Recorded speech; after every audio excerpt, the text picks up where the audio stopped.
ఓం నమ శివాయ. శ్రీ మాత్రే నమః. అందరికీ నమస్కారం.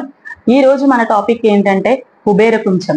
కుబేర కుంచం అంటే ఏంటి, అసలు కుబేర కుంచం ఎలా తయారు చేసుకోవాలి, కుబేర కుంచాన్ని ఎప్పుడు మార్చుకోవాలి, కుబేర కుంచం ఇంట్లో పెట్టుకోవడం వల్ల వచ్చే ఫలితం ఏంటి, ఈ విషయాలన్నిటి కోసం మనం ఈ రోజు తెలుసుకుందాము. అయితే ముందుగా ఈ వీడియో నచ్చిన వాళ్ళందరూ కూడా లైక్ చేయండి, షేర్ చేయండి, సబ్స్క్రైబ్ చేసుకోండి. ఇప్పటి వరకు మా ఛానల్ని సపోర్ట్ చేస్తూ మా మీద ఆదరాభిమానాలని చూపించే ప్రతి ఒక్కరికి కూడా చాలా చాలా చాలా చాలా కృతజ్ఞతలు. ముందుగా ఒక లైక్ అయితే ఇచ్చేయండి. వీడియోస్ని అయితే చూస్తున్నారు కానీ లైక్ చేయట్లేదు. మీరు లైక్ చేస్తేనే అది మాకు సపోర్ట్ గా ఉంటుంది. ఇప్పుడు టాపిక్ లోకి వెళ్ళిపోదాం. కుబేర కుంచం. కుబేర కుంచం అసలు కుంచం అంటే ఏంటి అంటే, కుంచం అనేది పూర్వంలో మన తాత ముత్తాతలు ఉంటారు కదా, వాళ్ళ దగ్గర కుంచాలతోనే ఏదైనా కొలిచేవారట. అది ధాన్యం కావచ్చు, ఇంకేమైనా కావచ్చు, వాటన్నిటిని కూడా కుంచాలలోనే దాచేవారట. కుంచాన్ని ఎప్పుడు కూడా బోర్లించేవారు కాదట. ఎవరికైనా కొంచెం ఇచ్చేటప్పుడు కూడా ఏవో ఇంకొంచెమైనా సరే బియ్యమనో బెల్లం ముక్కనో ఏదో ఒకటి పెట్టి ఇచ్చేవారట, ఎవరైనా అడిగిన అవసరాల కోసం. మళ్ళీ తిరిగి వాళ్ళు ఇచ్చేటప్పుడు కూడా అదే విధంగా ఇచ్చేవారట. కొంచెం అనేది చాలా మంగళకరమైనటువంటిది. అయితే ఇప్పుడు కుబేర కుంచం అని అంటే ఏంటంటే, కుబేర కుంచం అనగానే కుంచం మీద మన విష్ణుమూర్తి యొక్క శంకు చక్ర నామాలు ఉంటాయి. దానిని కుబేర కుంచం అంటారు. ఇది వెండిలో చేయించుకోవచ్చు, ఇత్తడిలో చేయించుకోవచ్చు, రాగిలో చేయించుకోవచ్చు, స్తోమత ఉన్న వాళ్ళు బంగారంతో కూడా చేయించుకోవచ్చు. అయితే నా ఉద్దేశం ప్రకారం మా ఇంట్లో నేను పెట్టుకున్నది రాగితో. రాగి కుబేర కుంచం అంటే, రాగి అనేటప్పటికీ రాకోరుతుంది అని అంటారు. రాగిలో ఏం మనం పెట్టినా కూడా అది మళ్ళీ మళ్ళీ రాకోరుతుంది, వస్తుంది అని నమ్మకం. శాస్త్రం కూడా రాగి రాకోరుతుంది అని అంటుంది. కనుక రాగి కుబేర కుంచం మాత్రం నేను ప్రిఫర్ చేస్తాను. అయితే ఇప్పుడు మనం రాగి కుబేర కుంచంలో కానీ వెండి కుబేర కుంచం అయినా ఏ కుబేర కుంచం అయినప్పటికీ దానిని ఏ విధంగా మనం సిద్ధం చేసుకోవాలి, దానిలో ఏమేమి వెయ్యాలి అనే విషయాన్ని మనం ఇప్పుడు క్లుప్తంగా తెలుసుకుందాము. నేను తయారు చేస్తూ మీకు నేను చూపిస్తూ ఉంటాను. అయితే కుబేర కుంచాన్ని ఎప్పుడెప్పుడు మార్చుకోవాలి అనే విషయానికి వస్తే, కుబేర కుంచం ప్రతి పౌర్ణమికి మార్చుకోండి. అందులో ఉన్న బియ్యాన్ని మనం అందులో మంగళకరమైనటువంటి వస్తువులు కూడా వేస్తాము, వాటన్నిటిని కడిగి పెట్టుకోండి. మళ్ళీసారి అవే వేయొచ్చు. మళ్ళీ తయారు చేసేటప్పుడు బియ్యం మాత్రం పొంగలు చేసి మన ఇంటిల్లిపాది ప్రసాదంగా తినాలి. తర్వాత కుబేర కొంచెం క్లీన్ చేసేటప్పుడు మాత్రం ఎట్టి పరిస్థితుల్లో బోర్లించొద్దు. ఈ రోజు క్లీన్ చేసి రేపు పెడదాం, ఎల్లుండి పెడదాం అనే ఆలస్యం మాత్రం చేయవద్దు.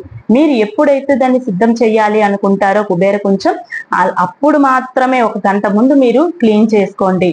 అంతే తప్ప మీరు క్లీన్ చేసేసి వదిలేసి మళ్ళీ వారం తర్వాత, రోజు తర్వాత, 2 రోజుల తర్వాత అనుకుంటే అలా ఉండకూడదు. కుబేర కొంచెం ఎప్పుడూ కూడా ఖాళీగా ఉండకూడదు. లక్ష్మీదేవి ముందు పెట్టుకొని దీపధూప నైవేద్యాలు మనం నిత్య దీపారాధనలో ఎలా అయితే ఇచ్చుకుంటామో, ఆ కుబేర కుంచానికి ఒక పుష్పాన్ని సమర్పించి నమస్కారం చేసుకుంటే చాలు.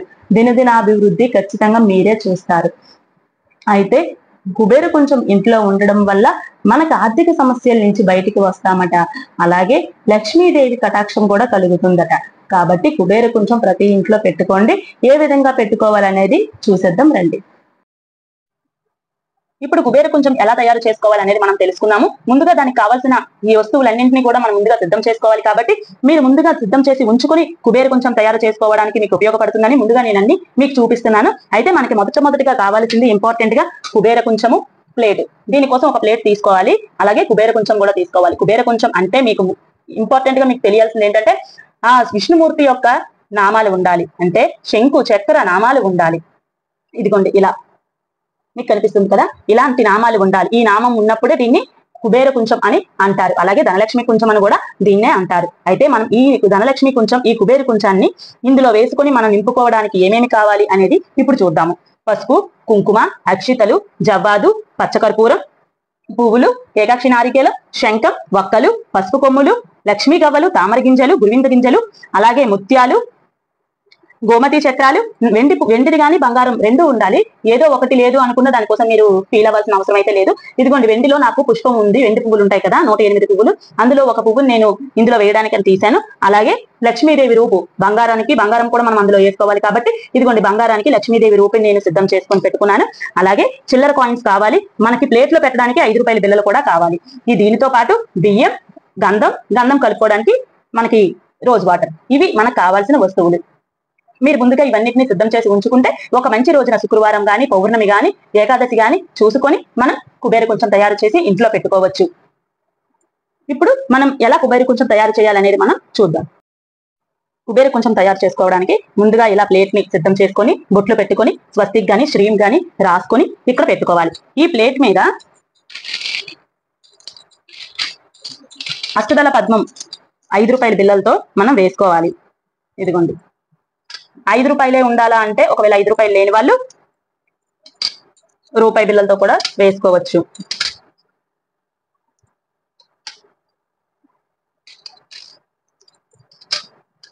చూడండి, ఇలా అష్టదళ పద్మం వస్తుంది.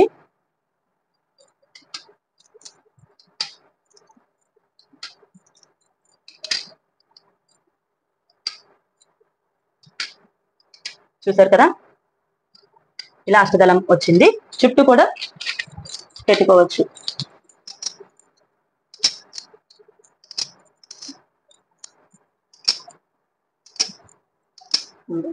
ఇలా మనం పెట్టుకొని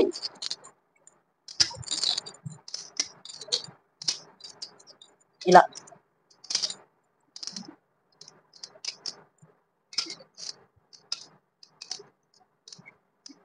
ఇలా తయారు చేసుకోవాలి. ఇప్పుడు దీనిపైన కొంచెం పసుపు, కుంకుమ, అక్షితలు వేసి ఇక్కడ మనం కుబేర కుంచాన్ని పెట్టుకోవాలి. చూసారు కదా, ఇలా కుబేర కుంచం పెట్టుకున్న తర్వాత ఇందులో ఇప్పుడు మనం వేయాల్సినవి ఒక్కొక్కటి నేను చెప్తాను, చూస్తూ ఉండండి. ఇదిగోండి, ఎప్పుడైనా మనం ఏమి వేసినా ఇది గోముద్ర అంటారు దీన్ని. ఈ 3 వేలతో కలిపి మనం వేయాల్సి ఉంటుంది. ఇదిగోండి, పసుపు, కుంకుమ, అక్షితలు మొట్టమొదటిగా వేసుకొని ఇప్పుడు మనం మొదట మనకు కావాల్సింది ఏంటమ్మా, అందులో బియ్యం. ఇదిగోండి, 3 సార్లు ఇలా వేయండి. ఇలా 3 సార్లు వేసిన తరువాత ఇప్పుడు అమ్మవారికి చాలా ఇష్టమైనటువంటి గోమతి చక్రాలు, అలాగే పసుపు గవ్వలు వేసాము. ఇదిగోండి గోమతి చక్రాలు, తామర గింజలు, ముత్యము, గురువింద గింజలు, వక్కలు, పసుపు కొమ్ములు, ఏకాక్షి నారికేలం, శంఖము. ఇవన్నీ కూడా లక్ష్మీదేవికి పాల సముద్రంలో అమ్మవారు ఉద్భవించినప్పుడు అమ్మవారికి పుట్టినిల్లుతో పాల సముద్రం అవుతుంది కాబట్టిగా ఆ పుట్టినింట్లో అమ్మవారికి సోదరులు అనమాట ఇవన్నీ కూడా. ఏవేవంటే పసుపు గవ్వలు, శంఖము, ఇవన్నీ. అందుకు వాటిని కూడా వేసుకుంటాం, గోమతి చక్రాలు అవన్నీనా. తర్వాత ఇదిగోండి వెండి పుష్పం, ఇదిగోండి లక్ష్మీదేవి రూపు. ఇలా బంగారం, వెండి అన్ని వేసుకున్న తర్వాత, వస్తువులన్నీ వేసుకున్న తర్వాత ఇప్పుడు మనం చిల్లర కాయిన్స్ అన్ని కూడా కుబేర కుంచంలో నింపుకోవాలి.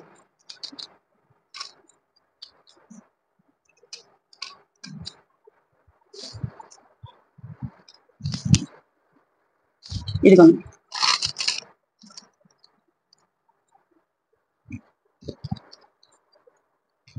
కుబేర కుంచం ఇలా కాయిన్స్ తో పూర్తిగా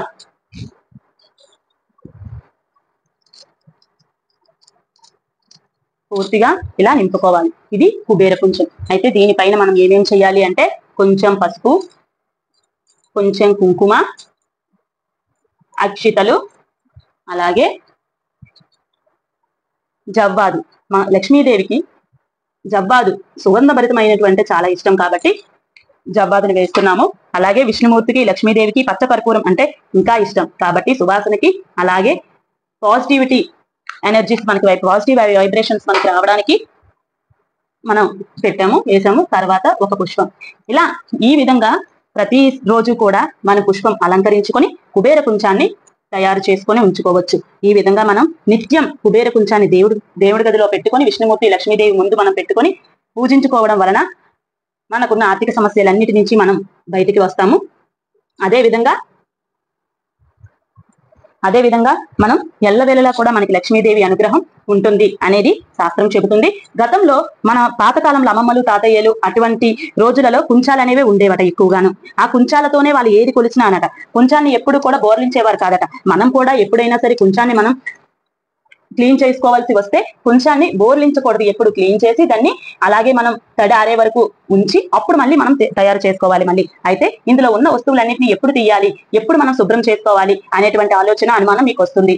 అయితే లక్ష్మీదేవి కుంచాన్ని, ఈ కుబేర కుంచాన్ని మనం పౌర్ణమికి శుభ్రం చేసుకోవచ్చు. ఇందులో ఉన్న వస్తువులన్నింటినీ మంచినీటిలో కడిగి మళ్ళీ మనం గోమతి చక్రాలని, శంఖాలని, పచ్చగా మనకి పసుపు గవలని, లక్ష్మీ గవలని అన్నింటినీ మనం కొనుక్కోవాల్సిన పని లేదు. వీటినే వాటర్ లో కడిగి పసుపు నీళ్ళలో ఒక్కసారి ముంచి తీసి మనం తడి ఆరిన తర్వాత మళ్ళీ ఇదే విధంగా కుబేర కుంచాన్ని మనం తయారు చేసుకోవచ్చు.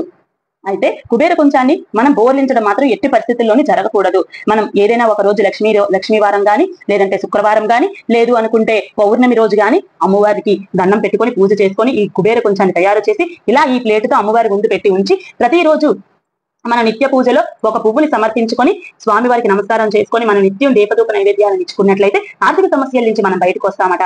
అదే విధంగా లక్ష్మీ కటాక్షం మన మీద ఉంటుందట. రోజు రోజుకి దినదినాభివృద్ధి జరుగుతుంది అని మనకి శాస్త్రం కూడా చెబుతుంది, పండితులు కూడా చెబుతున్నారు. ఇప్పటికీ చాలా మంది కుబేర కుంచాన్ని ఇంట్లో పెట్టుకున్న వాళ్ళు ఉన్నారు. ఎవరైనా తెలుసుకోలేని వాళ్ళు, ఎవరికైనా తెలియని వాళ్ళు ఉంటే ఈ వీడియో ద్వారా ఏ ఒక్కరికి తెలిసినా, ఏ ఒక్కరు చేసుకున్నా మంచిది అనే ఉద్దేశంతో ఈ వీడియో పెట్టడం జరుగుతుంది.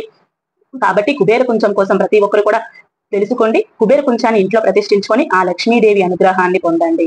ఈ వీడియో మీకు నచ్చినట్లయితే లైక్ చేయండి, షేర్ చేయండి, కామెంట్ చేయండి, సబ్స్క్రైబ్ చేసుకోండి. ఇప్పటి వరకు సబ్స్క్రైబ్ చేసుకొని మీ యొక్క సపోర్ట్ ని మాకు అందించినందుకు మీ అందరికీ చాలా థ్యాంక్స్.